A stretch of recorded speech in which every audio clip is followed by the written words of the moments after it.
Hi everyone, my name is Kat and I'm the in-house LinkedIn trainer.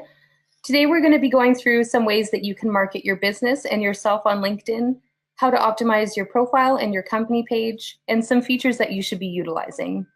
So this webinar is going to focus mainly on organic ways of marketing, but if you're interested in learning more on LinkedIn analytics, paid ads, and premium features, we will be doing a more in-depth webinar on that as well later on. So with that being said, I'm going to get started with some information on the importance of using LinkedIn. LinkedIn is the largest professional marketing site with 500 million users, at least the last I checked, and 40% of LinkedIn users use the platform daily.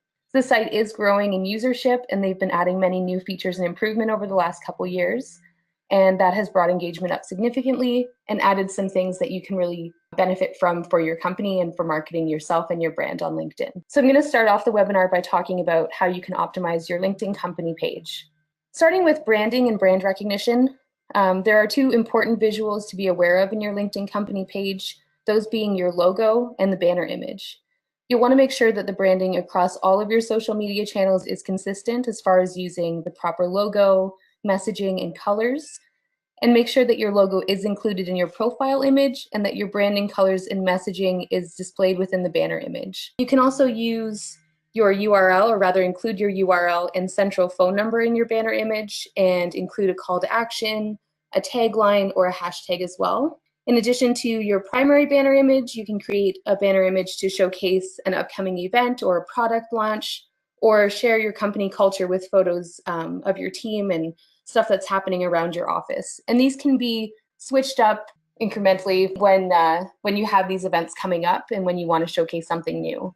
So when it comes to your company description, it should speak directly to your prospects. And while it is perfectly acceptable practice to just transfer the About section from your website over to your company page, if you want to improve upon that and stand apart from your competition, use this opportunity to tell your story and speak directly to your page visitors.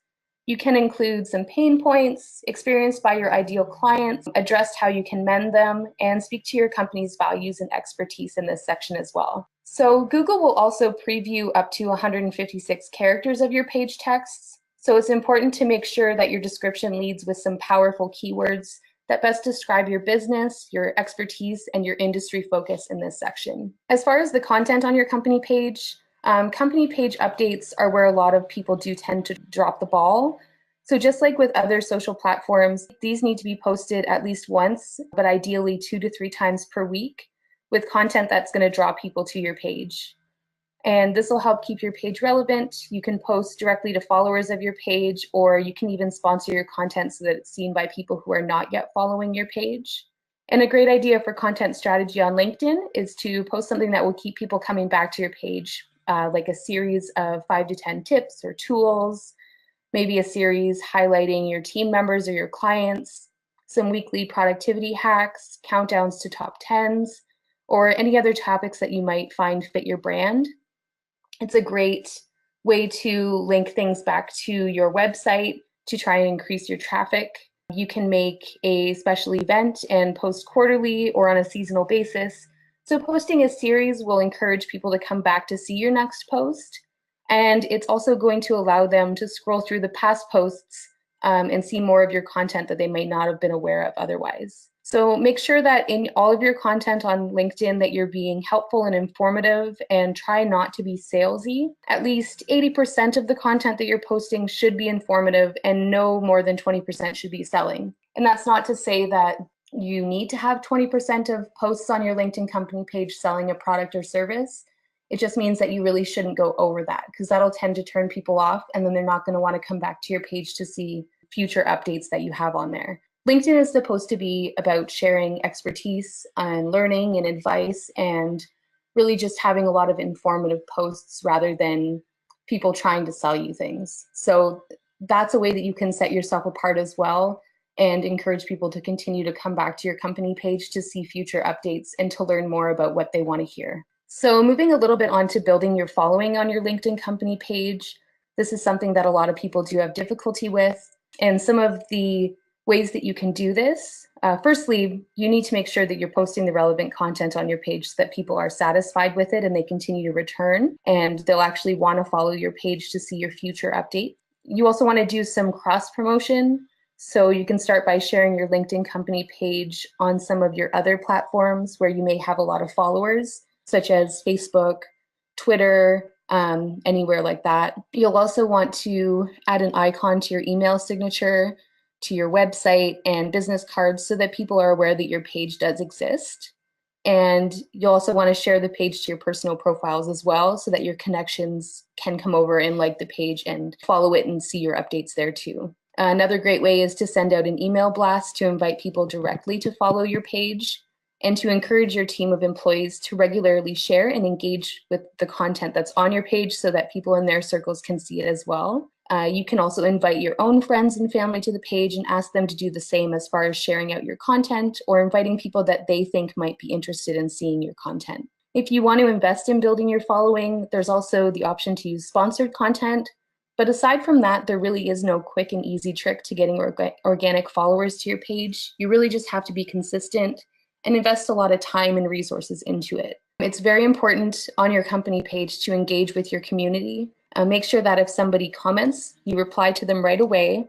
People are way more inclined to continue to participate with your page if you're engaging with them. So keep an eye on your analytics as well and your notifications and see how people are responding to your content so that you can adjust it accordingly. Make your updates short and sweet, encourage some click-throughs, include a simple title or an interesting image and a lead in that lets readers know what the story is about without giving it all away. And don't be afraid to ask questions, evoke people to engage with your content, but also get some feedback on what type of content they want to see. So you can post a question on your company page to ask somebody what type of advice they're looking for within your industry, or to ask somebody what they struggle with most. And generally, people will respond to those types of questions, and that increases your engagement, but it also gives you some insight into what you should do for your future posts. Any page that engages with its users tends to get a lot more engagement in return. If people are replying to your comments or your posts, rather, and not getting any reply from you, they're not going to want to come back and do that again. So you have to make sure that you are giving them a lot of your attention in that sense. So moving on a little bit from your company page optimization, I just want to talk a little bit about showcase pages. It is a similar feature to your company page, but it's also different in a lot of ways. So showcase pages enable you to promote certain products or services to specific customer segments. And these pages are used as an extension of your LinkedIn company page. So for example, a company like Adobe may want to have a showcase page for their Creative Cloud services to promote their specific software, and they do have that enabled. And you can treat your showcase page as a mini LinkedIn company page for that specific product. You can create up to 10 of them for your company page, but if you do require more, you can reach out to LinkedIn support and request more, and they will help you with that. And once these showcase pages are created, they're going to be shown on your company page right below your About section. So it's a way to get people to go from your company page where there might be a lot of information with only a little bit of it that's targeted towards them, and they have an option now to go to a showcase page where you might be sharing something that's more relevant to them specifically. So in the example of the Adobe page, they have their Creative Cloud page that's targeted mostly towards photographers and designers and that type of thing. So by having them come over to that showcase page, the content that they're going to be seeing will be more tailored to them, so they're more likely to visit that page more often and less likely to unfollow it if they're seeing content that doesn't apply to them like they might on the main page. One of the unique things about showcase pages is that they have unique names. So similar to a URL, there's no duplicate in that sense. So it allows you to be very specialized and also to not get your showcase pages confused with another company's showcase page. So in the website area of your showcase page, you can include a link to the corresponding product or service page of your website, and you can experiment with your content there by pinning maybe a status update to the top of your page, engaging what kind of responses received from your followers. Creating, growing, and maintaining these company pages and showcase pages takes a lot of time and resources and a lot of commitment. So you can't simply set them and forget them. You do need to follow up and do a lot with those pages to make them successful. And if you wanted to create a showcase page for your company, you can simply navigate to your LinkedIn company page, open up the admin tools on the top right corner, and it'll bring down a drop-down menu where you can then create that page. So here's just an example of where you might find a showcase page. And again, just using Adobe as an example, this is their main company page. And if you just scroll down a little bit, it showcases or shows you their showcase pages there rather.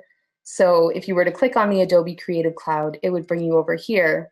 And you'll notice this does look very similar to a company page, but it's just more focused. Now moving on to optimizing your personal LinkedIn profile. One of the most important things you can do when you're optimizing your LinkedIn profile, and one of the first things you should do before you do anything else, and one of the things that people often overlook, is to make sure that what you're putting out there is visible to everybody. So be sure that your posts are public. And if they're not public, people are unable to share them onto their pages. They're not going to show up in any Google searches unless you are a connection of that person. So these options to change the privacy of your posts can be found and changed in the section Edit Public Profile and URL. And under there, you would just click Edit Visibility, and you can actually customize this section to be specific about who you want to see your updates. But if you're using your profile for any marketing purposes, I would recommend just having it public. Next, you're going to want to develop a headline that goes beyond just your job title on your profile. Your LinkedIn profile headline defaults automatically to your current title and company, but you can edit that in your profile edit section. So try to make it compelling and unique. This will be the first thing that people see about you and in your specialty industry focuses and what you want to be known for. You can also add some past projects to your profile, accomplishments, awards, some volunteer experience, any courses that you may have completed, and anything that can really enrich your profile and show that you're experienced and that you have a well-rounded list of skills. You're going to want to use a professional headshot on LinkedIn if at all possible. A lot of statistics show that profiles with photos, and more specifically professional headshots, get a drastically increased number of views. And if you don't have a photo on your profile, people are way less likely to want to connect with you. If you have a selfie posted on your profile, it just kind of tarnishes your image of being a professional. So if you can hire somebody to take a professional headshot, that's a really great investment to make in general for your business, but especially on your LinkedIn profile so that people perceive you as being a professional. So you're also going to want to make sure that your profile is properly linked to your company page. And that way, when people navigate to your company page and click on the list of employees that's shown there, your name is going to show up on that list. This is a great way for people to find you from your company page, and also a great way for them to find your company page from your personal profile. Additionally, if someone is searching for you specifically on LinkedIn, which a lot of people do use the platform to find prospects, they might type in your name as well as your company name to try and narrow the search down a little bit and make sure that they're getting the right person. So having that set up properly will assist them in finding you and connecting with you and building that relationship. So another thing that you're going to want to update is your summary on your profile. And this is where you have really the most freedom to make a great impression on your followers, a great first impression. You'll want to begin your LinkedIn summary with a simple statement about what you do. Utilize some keywords that you want to be associated with, and add a short synopsis of your experience. Emphasize how your experience and accomplishments in your field are valuable to your prospective clients. And you'll also want to include some sort of a call to action at the end of your summary. So if you've managed to capture their interests, you can then guide them towards what to do next. And this can be a link to a 15-minute phone call booking on your website, a link to your website main page, your contact page, a page that you want to highlight, or even just an invitation to connect outside of the platform. Make sure that your experience and your information sections on your profile are current so that your followers are up to date on what you're doing and what you have as your most recent information up there for them to see. If you've changed jobs recently, make sure that you archive an old job so that when someone's searching for somebody to connect with from a specific company, they'll know whether or not you are still working there and what your duties are. If you get a promotion, make sure to update that immediately. This will notify your followers, but it'll also make sure, again, that that information is up to date when people do go to search for you. If you find that your profile is looking a little bit bare, you can also try to add some new sections to highlight publications, certifications, patents, honors, awards, any important test scores that you might have had, languages that you speak, and really whatever else you think might appeal to your followers and the position you as an expert in your field, and really just highlight some of that information that people might not otherwise know about you that's going to set you apart from your competitors. So similarly to a resume, you're going to want to put stuff on there that is really going to draw their attention in and stuff that they're going to remember you by. So moving on to endorsements and recommendations, there's generally a lot of confusion on the differences between these two features on LinkedIn, but they are very vastly different. In endorsements, basically you can include some skills on your LinkedIn profile, and this is a great way to showcase your abilities to other members. Skills can include anything from softwares that you've mastered, although don't make it basic softwares like Word programs and email and that kind of thing. It's kind of implied that you would already have knowledge of that. So anything specialized you can list as a skill. You can also list practices in the workplace that you possess, really anything that can testify to your abilities, anything that you're an expert of that you want people to be aware of. And getting other people to endorse your skills will really allow you to provide some social proof on how you manage them, and it gives your claims some weight. So if you are well versed in a certain software, getting people that you work with or people that you've had as clients to endorse that will just prove to your readers and your followers and potential followers that you're not just making an empty claim, that people are actually backing that up and saying, yes, this person is an expert in this software, or yes, they do possess this skill. It's up to your connections to give you your endorsements, but you can solicit them by asking through a direct message or by endorsing some of the skills that your connections have on their profiles as well. And that'll encourage them to return the favor and to come over to your profile and in turn endorse some of your skills too. I would definitely suggest asking your colleagues and your team members to endorse you for some of your skills. People are way more inclined to take the time to do something if you approach them about it. And your skills can be managed from the edit profile section. So that's where you can add them and you can remove them if they're no longer relevant and that type of thing. So moving on from endorsements, recommendations are, as I said, vastly different, but they fall into the same category as just basically giving some social proof that you are somebody that we would want to hire or that we would want to connect with or who's an expert in your field. So recommendations are different than endorsements, but they can be coupled with them to further show proof of your expertise. And you can request a recommendation formally from a colleague or a client on LinkedIn by navigating to their profile, selecting the More icon next to their name, and then selecting Request a Recommendation. And you can add a note in there as well. And once your recommendation has come back from them, you can even request revisions.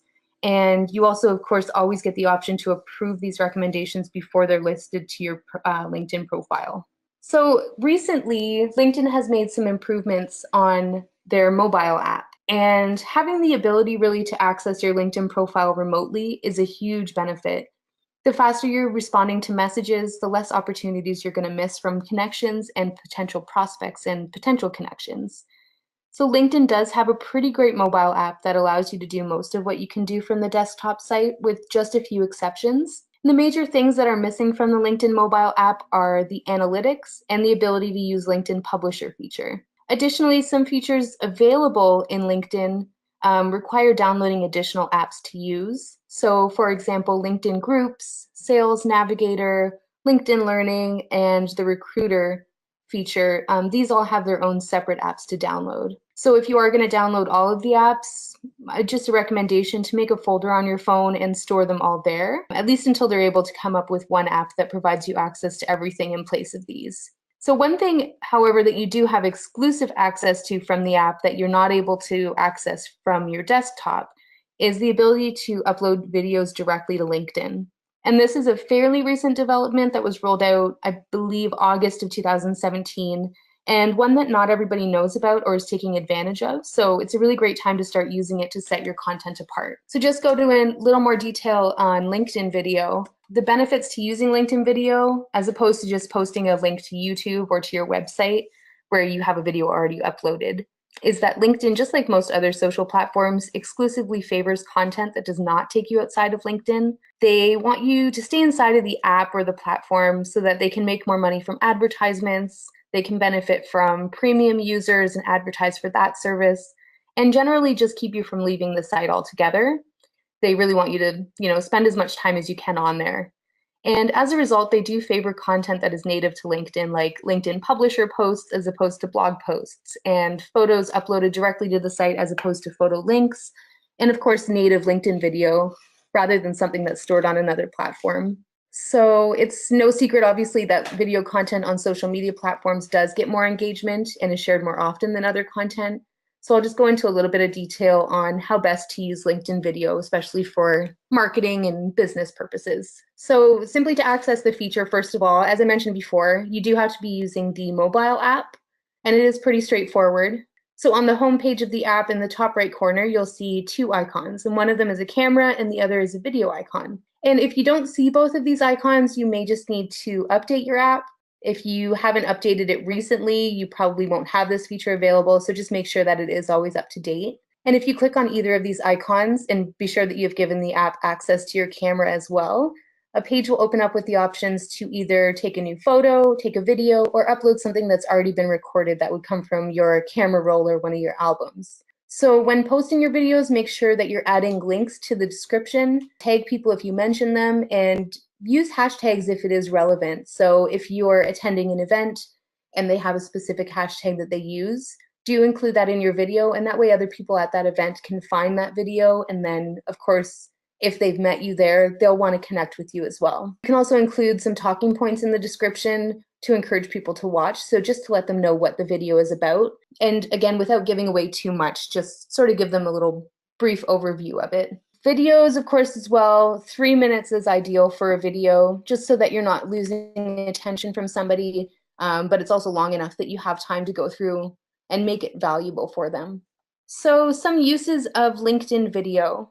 You can pre-record a professional video and have it edited as well. And this can be used to showcase your products or services or share a client testimonial, just that kind of thing. Something that you may have hired somebody to come to your office and do. You can just download these from your website, or from another platform, and then upload the content to LinkedIn from there. And if you're using this type of video, try to use a video that has burned in closed captioning, since they do play muted by default, and there's no option to add captions on LinkedIn.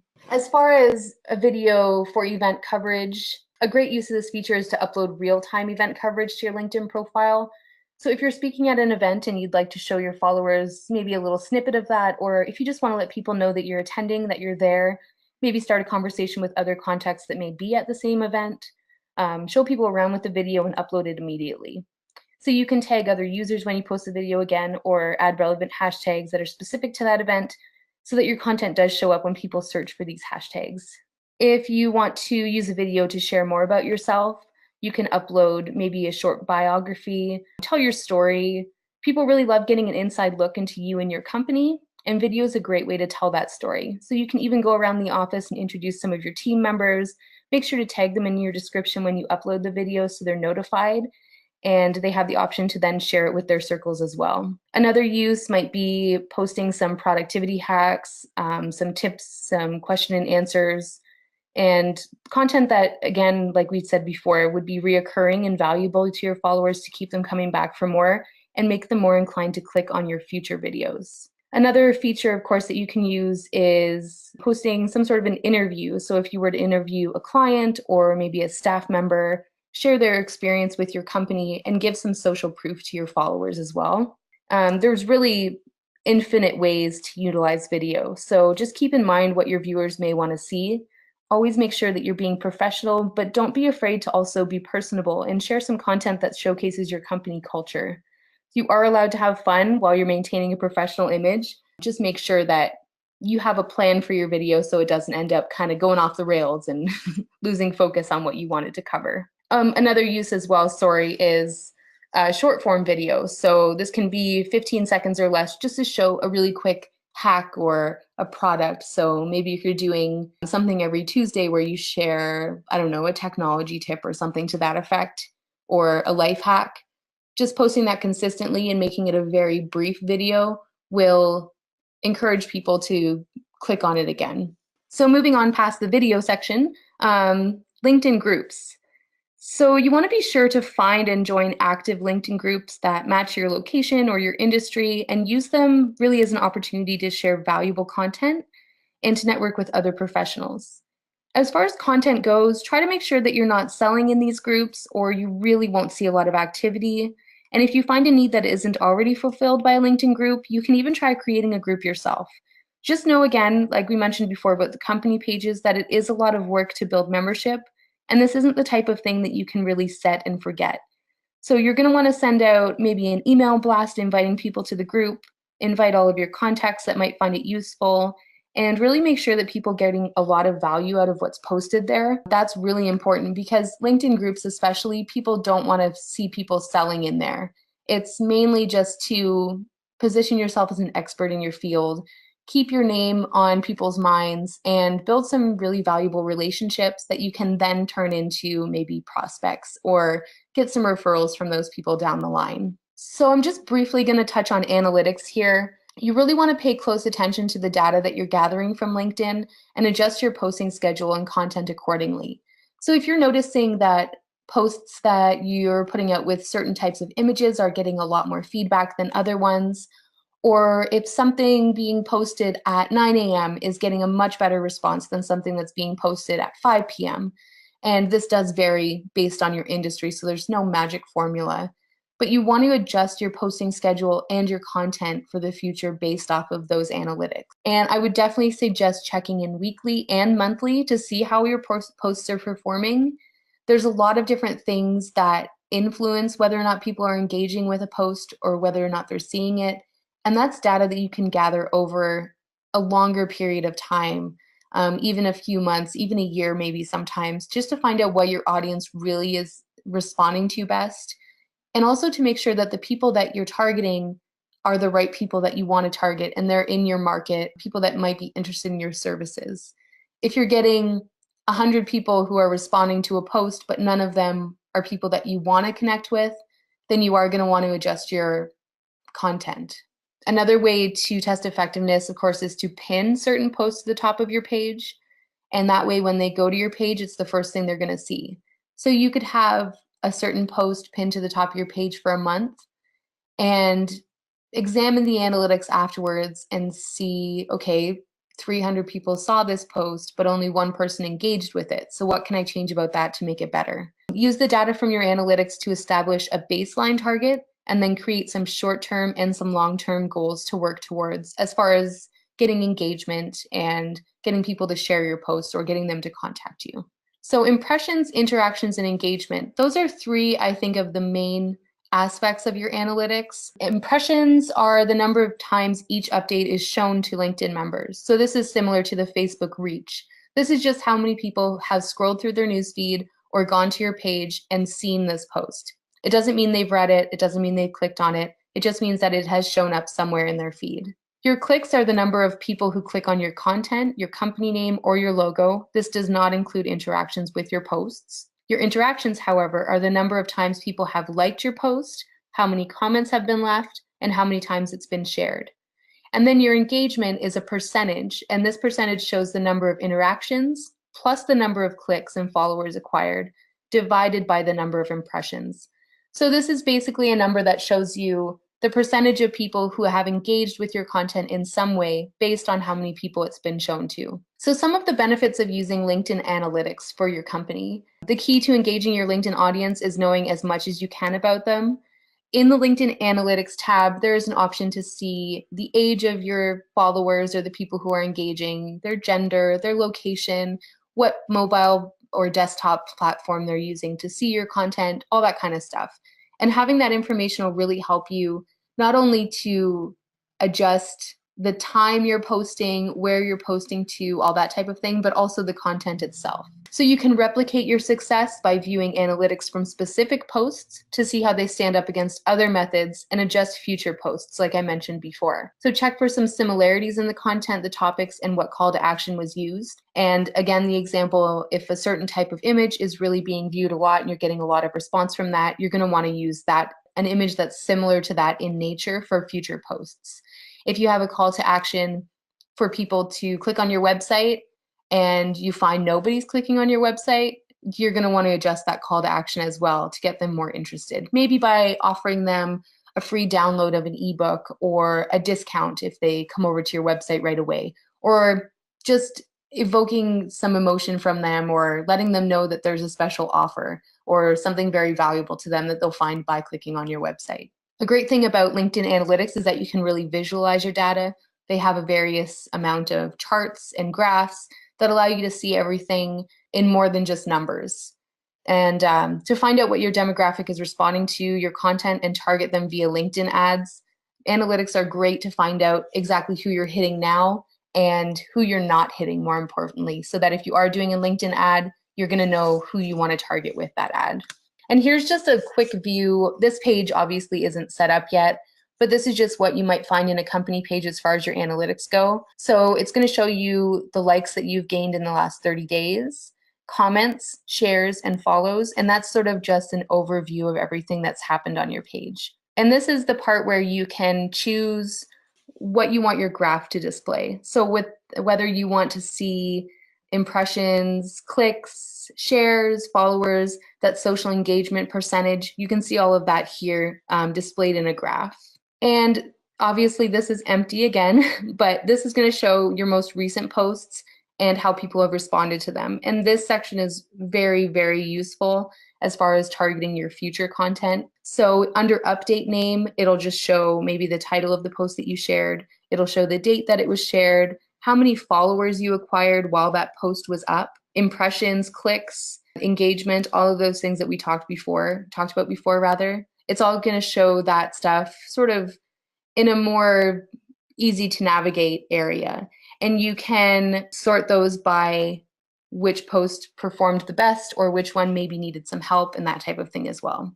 So thank you very much for tuning in to this webinar. If you, again, are looking to learn more about specifics to do with LinkedIn ads, any of the premium features and that type of content, we are going to be doing another webinar that goes more in depth to those features.